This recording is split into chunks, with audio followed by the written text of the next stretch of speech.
تابوت سکینہ کیا ہے؟ تابوت سکینہ یہ ایک باکس ہے بیسیکلی، جس میں بہت سارے اپنا تبرکات ہیں انبیاء کے.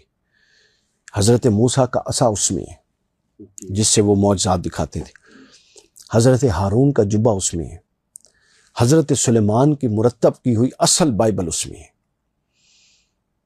یہ رسول اللہ صلی اللہ علیہ وسلم سے پہلے تک یہ رکھتے تھے، اور یہ اس کو پرانے دوروں میں یہ اس کے وسیلے سے جب تک وہ موجود تھا تو اس کو سامنے رکھ کے مشکلوں میں اللہ سے دعا مانگتے تو تابوت سکینہ کے وسیلے سے دعائیں قبول ہوتی.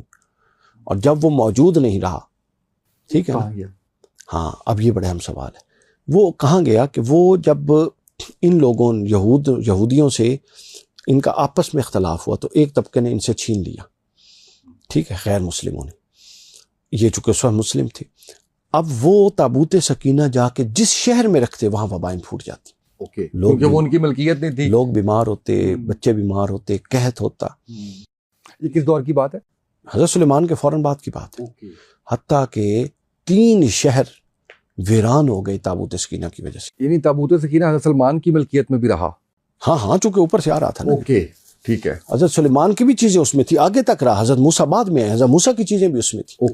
اوکے. تو جب بعد کے لوگوں نے اس کو، یا حضرت سلیمان نہیں، بعد کے لوگوں نے اس کو جب وہ دیکھا نا، جن لوگوں نے اس پر قبضہ کیا اور انہوں نے دیکھا کہ یہ تو ہم جہاں رکھتے ہیں شہر ویران ہو جاتا ہے، انہوں نے 2 بیلوں پر اس کو باندھ دیا.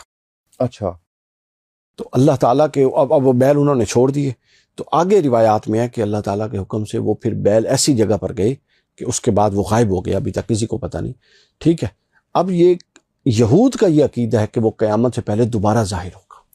جس طرح 3rd ٹیمپل بنائیں گے، یروشلم کو دوبارہ تعمیر کریں گے، جس طرح یہ کہتے ہیں کہ دجال آئے گا، اسی طرح یہ کہتے ہیں کہ تابوت سکینہ بھی آئے گا اور اس کے ذریعے ہماری مدد ہو. دجال کو دجال ہی کہتے ہیں؟ اوکے. ان کی کتابوں میں حوالہ نہیں ہے کہ دجال کون ہوگا؟ ہے، بالکل ہے. شیپ بدل گئی ہے. جس طرح کئی قومیں ہمارے ہاں ہیں شیاطین کی پوجا کرتی ہیں.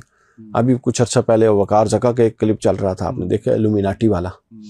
ٹھیک ہے. تو بس وہ بھی تو ہے نا جو شیطان کو پوجا کرتے ہیں. اچھا، ایک بڑی آؤٹ آف دا وے شاید وہ، کیونکہ ہم گفتگو ایسی کر رہے ہیں تو ایک سوال آ گیا ہے کہ ہم جب انہونی کی بات کرتے ہیں تو آپ کو کیا لگتا ہے کہ ٹیکنالوجی بہت ایڈوانس تھی گزشتہ قوموں کے اندر؟